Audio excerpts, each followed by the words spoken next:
So, I'm going to speak about a controversial subject. Some things that let's call it whites or Western people, were great at submitting to truth, which is a wonderful quality.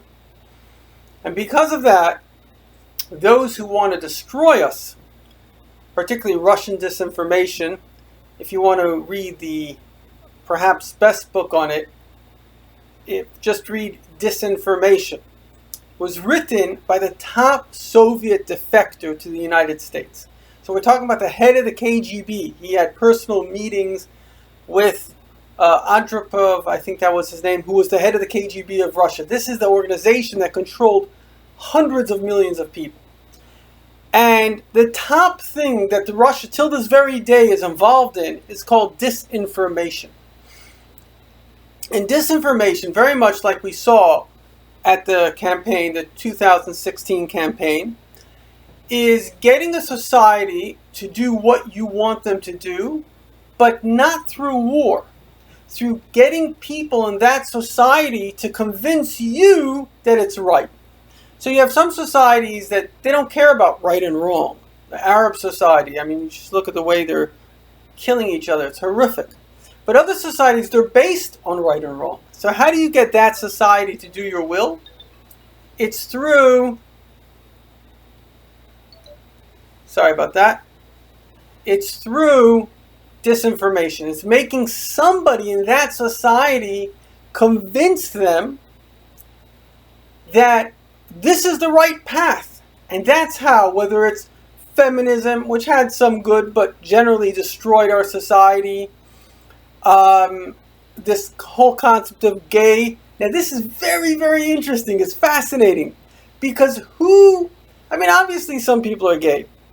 Now, as a rabbi, I say that is wrong. I don't believe that we're genetically programmed and we have no control over our genetics. God says, don't be gay. That means that you can, if you want to, not be gay. It doesn't mean that you don't have a desire. It just means that you have control. God says don't steal. So can I say, well, I have a psychological issue. I'm a kleptomaniac. Very nice. Get over your issue. And so the idea is that Russia was very smart in looking at what are the weak points of the society. And let's highlight those weak points. And before you know it, the society falls because it's accepted as true, something that's self-destructive. And it's obvious, apart from the fact that being gay will create a suicide of the individual, but that the future of civilization, in fact of the entire world, is really quite amazing. There's a book called How Civilizations Die, and the entire world, basically apart from two groups, which is the evangelical Christians and Orthodox Jews, those are the only two groups that when they hit modernity, so even Islam, you look at, let's say, the people in Iran, because the Iranian clerics that control it are, as Netanyahu calls it, a thugocracy. They're thugs, but they're also kind of imams. They have their religious beliefs, but not the people. The people don't like them. And the people are secular to some extent. And so therefore, when people hit modernity, unless their inspiration is deep from within them, they stop having enough children to replace themselves.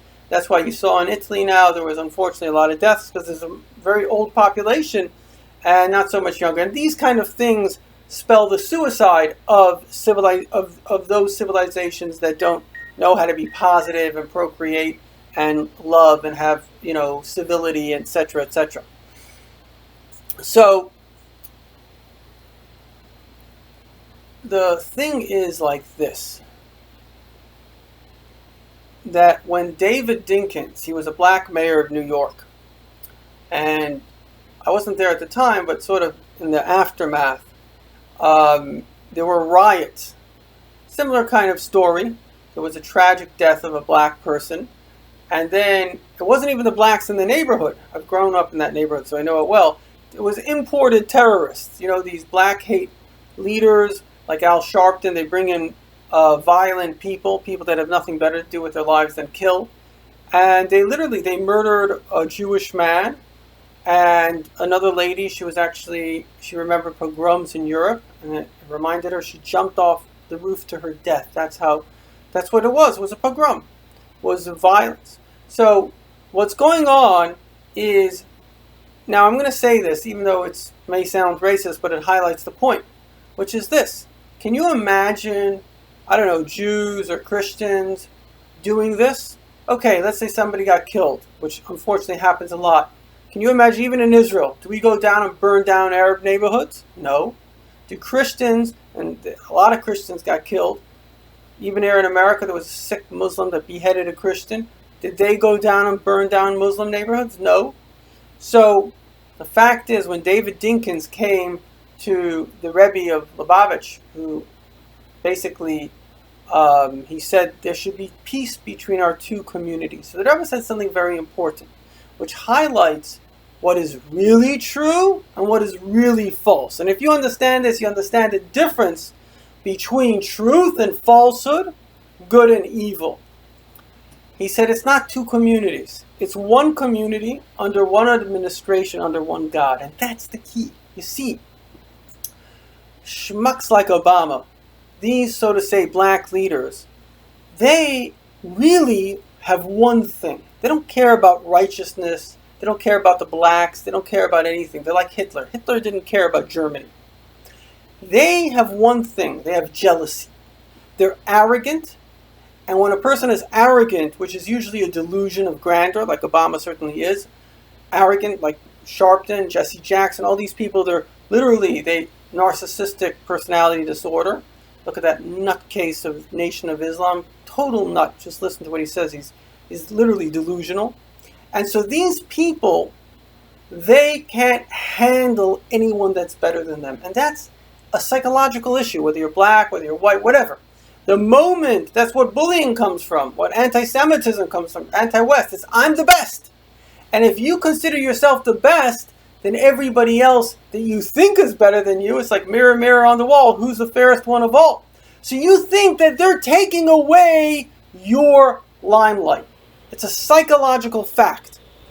And what happens is the mind of jealousy starts to see why they're evil. Now, all of us have good and evil in us. I'm a rabbi, I try to do good. Is there narcissism in me? Can I get angry? Trust me, I can. Does that mean I don't have compassion? I don't do goodness? No, I do a lot of goodness. And we're all the same. We all do a lot of goodness. We all have narcissism and the capacity for anger. It's just a question of which one is controlling which and how much. And so the people that become narcissistic, and it's not a race thing, it's whoever you are, they suddenly think that everybody else is stepping on their limelight. And this is the psychology which created the Holocaust, and which what these black, radical, evil people really want to do. And I'm going to break down the psychology for you. And let's get Hitler in a psychological point. If you ask people, tell me, what was the psychology of Hitler? So it doesn't make any sense.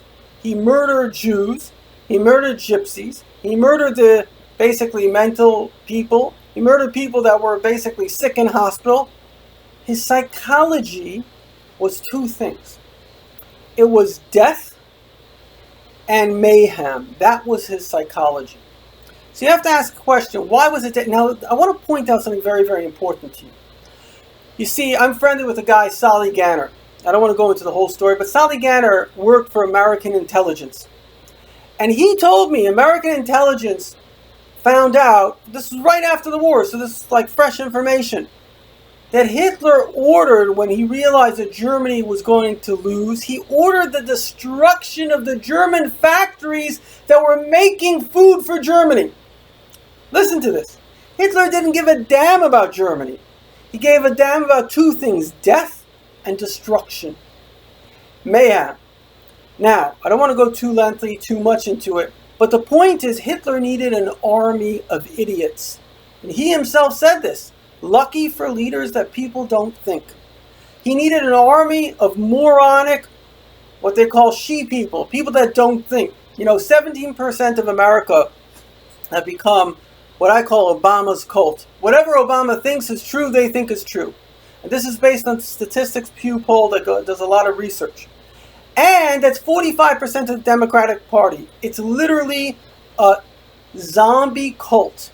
Whatever Obama thought is true, they think is true. They have no knowledge of right and wrong. They don't have the Bible. They don't have any experience in life. What do they say? A liberal is a white man that hasn't been stabbed. They haven't. I lived in Africa for 15 years. I know what the Africans are capable of. I've seen people that were going to be eaten and were saved, of course, by the white Jewish people. So in other words, the fact of the matter is that Hitler basically had one emotion, and his emotion was hate. And that was his entire driving force. Death and destruction, meaning mayhem. And the same thing is with these stupid protesters. What do they want? They want two things. If you gave them the power, there'd be death and mayhem. Why? Because when people become narcissistic and evil, what happens is these leaders, and it's very much helped by Russian disinformation. In fact, the Arabs, I have a friend, he was a former PLO terrorist, basically, was a murderer, and then thank God, he converted to Christianity. He wrote a book, Out of Mind of Terror, and Once an Arafat's Man. And basically, these people they've sent years ago, these kind of provocateurs, they go into the black neighborhoods and they teach them to hate the whites. And so, listen carefully to this, because this is the crux of the issue. What did the Rebbe say to David Dinkins? It all depends how you look at it. You see, the people that hate are arrogant, and they want full control and power, and they want the death and destruction and the misery of those who they see as not bowing to them. They are the great one, and everybody has to bow to them. And if you don't bow to them, they want to either kill or create such misery that you should feel about yourself as they feel. Because this is a very important thing. If I asked you a simple question, was Obama happy? So it looks like he's a happy person. Let me ask you another question. Is Hitler happy? Well, Hitler didn't look like he was happy. He just looked angry. The point is, narcissistic personality disorder is not based on joy. It's based on misery and suffering. It's where a person has felt shame and been shamed, and then they develop a delusion of grandeur. So how they feel on the inside is not what they project on the outside. The reason they look so good is because they feel so bad. And once you understand this, you understand that the bully is somebody who's deeply suffering. He thinks that the whole world thinks that he's a moron. And he needs to prove that he's something great. And he does this in his own mind. His subconscious ego makes him think that he is. The ego will find whatever stupid reasons, whether he sings good, whether he does this, whether he does that. He'll make up reasons. And then everybody else is stepping on his limelight. He has to destroy them. So the only way we're going to get out of this stupidity and never ever allow this notion, Black Lives Matter. Really, black people are the ones who are killing blacks 1,000, 10,000 times at least more than the police, right? Where are all the shootings? Where's all the rape? It's in their neighborhoods. By who? By them. So Black Lives Matter is another way of shaming innocent white people, that they should think, that they should feel ashamed. It's a way of using shame to cower someone to abuse. So what it is, it's an abusive movement, which you see in its means. You can always see the end by the means. If the means are peaceful, the end is peaceful. If the means are violent, the end is violent. And people that use violent means, and trust me, if the police weren't there, they would be rampaging through society. For a little moment, the police weren't there by Hurricane Katrina, and these gangs that were raping women, they were shooting randomly, even at the helicopters that were coming to save them. They created complete chaos. Give them the power, they would create, literally, abuse, death, and destruction. And that is who they are, and that is what they're about. And the reason that, let's spin it on the positive. What's the positive? It's not about shaming anyone else. That's not the goal. The goal is to understand, how do we get ourselves to a place of love and unity? And that is by understanding there's only one God. He's the God of the black person, he's the God of the white person, he's the God of the Jew, he's the God of the Christian, he's the God of the Muslim, he's even the God of the atheist. He's the God of everyone. He made them all. He loves them all. Each one of us is unique. I can't be jealous of you and you can't be jealous of me. You know why? Because you can never do what I do. And I can never do what you do because we have different missions. Each soul has a specific music that it has to play in this world. And to who it will play that music to. And you can never take my mission. It's impossible. And I can never take your mission. It's impossible. I can only help you play your instrument, and you can only help me play my instrument. We can only share together in love and in goodness and in humility, right? Humility is the key, because if we're humble, then your existence complements my existence. If we're arrogant, your existence, it's a detriment to my existence. And so, let me end with a prayer. Please, God, may you bring the Mashiach, the Messiah, right now. May we all realize that we're all part of your symphony. We all have beautiful notes, beautiful music. We all have people to give to, people to share. And the world becomes better through love, never through death and destruction. Thank you so much.